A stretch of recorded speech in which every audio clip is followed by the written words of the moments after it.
Yeah.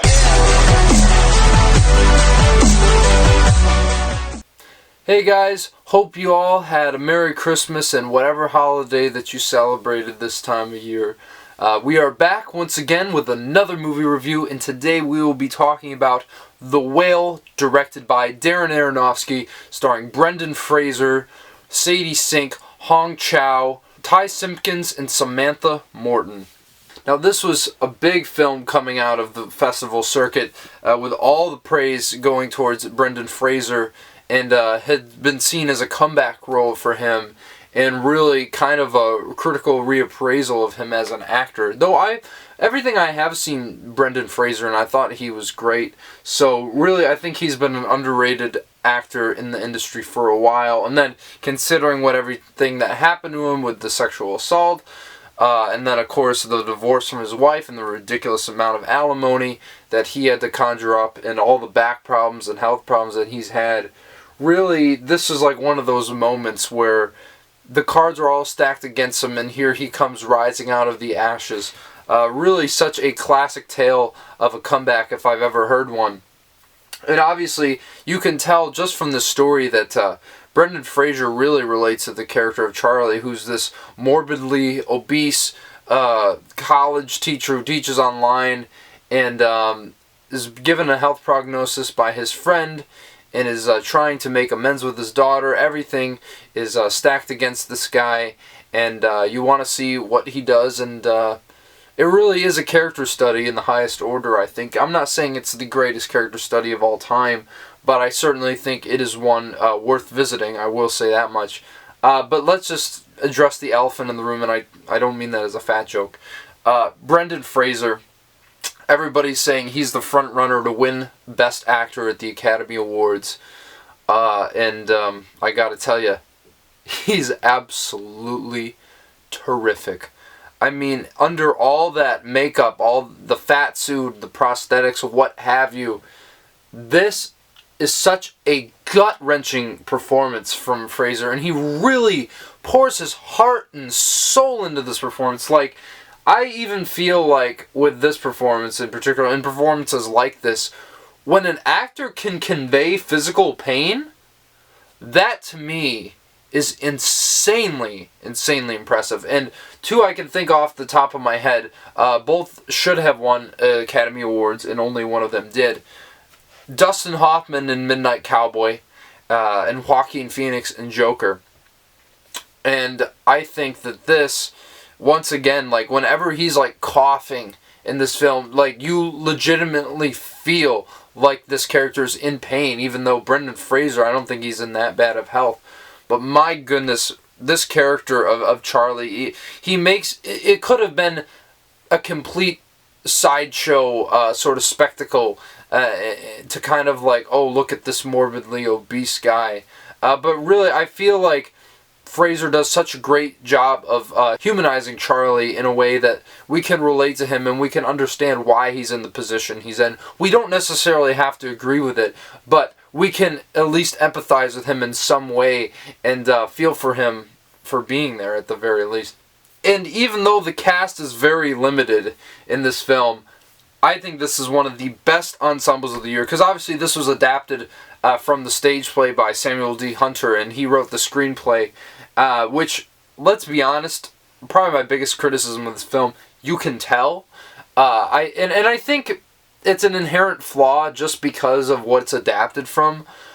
But I will say, because the first half or so, I was like, okay, like, this feels pretty stagey. Anyway, I'll get back to that. Let's talk about the cast. So, Hong Chow, obviously, is like his friend who comes in, who's kind of like his own personal nurse. And let me tell you something. If it were up to me as of now, I still haven't seen Woman Talking, I would give the Oscar to her. And I'm almost concerned she's not going to get nominated. She's so good in this movie. Absolutely incredible what she does emotionally in this film, and really gives so much depth to her character. And that's what I love, how this story unravels certain things about these characters and why they're there in Charlie's apartment, because the whole movie takes place in Charlie's apartment, which was what I was saying about it feeling a bit limited in space. But once again, I'll get back to that. And of course, Sadie Sink is absolutely phenomenal in this. I think she should get nominated too. Hell, I think all the women in this movie should be nominated because I think they're all that good. But Sadie Sink obviously has such a significant role in this film as his daughter. And her character makes some of the most conflicting, complicated decisions I've seen any character make this entire year. You're going to be very split on her. You feel like your allegiance towards her is going to be switching back and forth the entire movie. And I don't even know if her true intentions are going to be fully revealed to the audience by the end of the movie. I don't think anyone's going to walk away and fully understand what she's doing in the story. And I don't mean that, and it's like, oh, like, what's her purpose? No, like, you get her purpose, but her character is very ambiguous, I could say. And I think she really did a terrific job of conveying all that frustration we have towards her as an audience, and just also conveying those emotions that would be going through this character's head. Also, Ty Simpkins is he's in the movie a lot, and he's really good. I mean, he's obviously not the standout like the others in the cast, but he plays quite a significant role as well. And I think once we started to understand what his backstory was when the story got very, very interesting to me. And then Samantha Morton, who really only shows up for a scene. Oh my goodness, every second she's on is just absolutely electrifying and brings so much depth to a character within the span of one scene. It's actually incredible. It reminds me a lot of, if I were to, mention a similar character performance, Beatrice Straight in Network, who won an Oscar for that film. And I don't even know if Samantha Morton will get nominated, but I definitely don't think we should count her out of the conversation, because I really think she is that terrific in the limited time that she is given on screen. But back to what I was saying about the structure and obviously the setting of this film. It really does feel like a stage play, which could be the biggest takeaway, because for me, the first half, I was like, okay, I think I really like this, but I don't know if I'm loving it. Maybe it's just because the direction fell a little stagey, fell a little flat. But then by the third act, well, not even the third act, probably, the midpoint of the film, was when I really felt like Darren Aronofsky took over this movie and gave it his flair that he's so well known by at this point in time. And my goodness, even injecting elements of horror in this drama that's taking place, like when Charlie starts binge eating, like, I've never been more horrified of watching a person eat in my entire life. There's one guy in our theater, and at the end of the movie, he's like, I'm not eating food for a week. And then we walked out in the food court, we saw him later, he's like, no Sbarros. I was like, no Sbarros. It's really funny, but yeah, really, some of these scenes are absolutely horrifying and are directed in a way you'd expect a Darren Aronofsky film to be directed. Not quite to the level of something crazy as Requiem for a Dream or something, right? But I definitely think that it's going to leave you on edge. It is going to give a very visceral reaction towards you as an audience member. And obviously I think that was the intention. It's so jarring, and you just feel so horrible for Charlie falling into this trap, because really, I think this movie, because some people are like, oh, are they just trying to like create a sideshow act to him being morbidly obese? No, I think really more than anything, this film is showing like his self-destruction mechanisms that are driving him to this point of where he is in his life.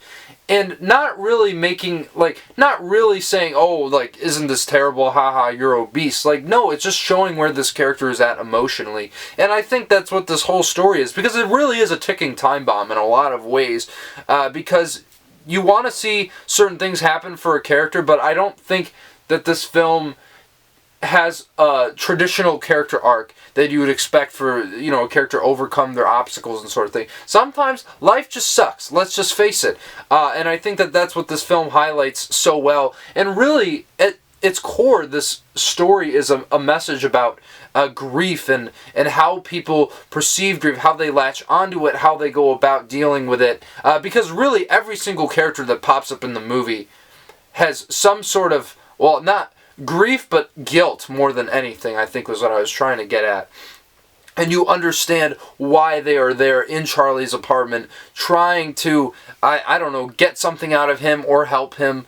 Really, I think that is what this film revolves around, and I think it's such a great thematic crux to really build the movie on, because then like once you watch the film, I love how it unravels layers to these characters. And you see throughout this entire story how people's perceptions of the characters around them are very warped. And I love how the film slowly unravels this throughout the narrative. And I think it becomes slowly and slowly and slowly more compelling until the point where the story implodes upon itself.